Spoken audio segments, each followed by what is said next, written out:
Hi friends, நான் தான் உங்கள் சுமதிங்க.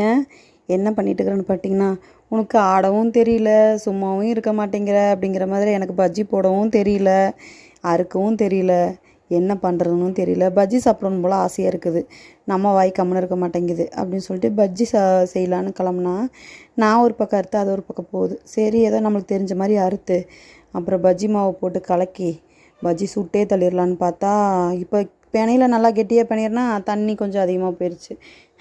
என்னடா மைண்ட் செட்டில் செய்கிற அப்படிங்கிற மாதிரி இருந்துச்சு. மொத்தத்தையும் கொட்டிட்டேங்க. ஒன்றா போட வேண்டிய பஜ்ஜியை என்ன வேலை பார்க்குறேன்னு பார்த்தீங்கன்னா, நான் தான் இப்படி ஃபஸ்ட் டைம் போட்டுருக்கிற மாதிரி. நான் என்ன மாதிரி தயவுசெய்து யாரும் ட்ரை பண்ணிடாதீங்க.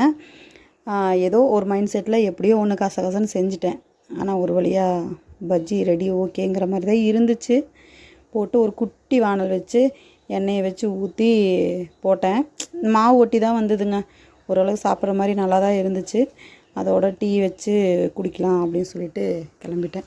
எல்லாம் சாயந்தரம் நேரம் பண்ணுவாங்க, நான் மதிய நேரம் இந்த வேலை பண்ணிக்கிட்டு இருக்கிறேன். அது சொதப்பலாயிருச்சு, பயங்கர சொதப்பலாயிருச்சு. ஆனால் இருந்தாலும் மனம் தளர விடலையே. எப்படி வருதோ அப்படி சாப்பிட்றலாங்கிற முடியும். நம்ம தானே சாப்பிட போகிறோம், என்ன கடையிலையே கொடுக்க போகிறோம், கடையில் போட்டு விற்க போகிறோம் அப்படிங்கிற மாதிரி மைண்ட் செட்டுக்கு வந்துட்டேன். பஜ்ஜி டீ இதுதான் இன்றைக்கி ஸ்பெஷல். என்னன்னு தெரியல, எனக்கு பஜ்ஜி சாப்பிடணும் போல் இருக்குது. என் மக பார்த்துட்டிங்கன்னா வீடியோ எடுக்கிறேங்கிற பேரில் ஏதோ பண்ணிகிட்ருக்கிறா. அப்புறம் அடுத்தது குக்கர் எடுத்துகிட்டு நிற்கிறா. என்னன்னு பார்த்தீங்கன்னா, குக்கரில் என்ன செய்ய போகிற, ஏதாவது ஒன்று செஞ்சு கொடுமா அப்படின்னு சொல்லிட்டு. அவள் வீட்டில் இருந்தானா அதை செய்யுமா இதை செய்யுமான்னு ஏதோ ஒன்று பண்ணிகிட்டே இருப்பாள். நீ பண்ணு, நான் பஜ்ஜி மட்டும் சுட்டுட்டு கிளம்பிடுறேன் அப்படின்னு சொல்லிட்டு பேசிகிட்டு இருந்தேன். இதில் வேறு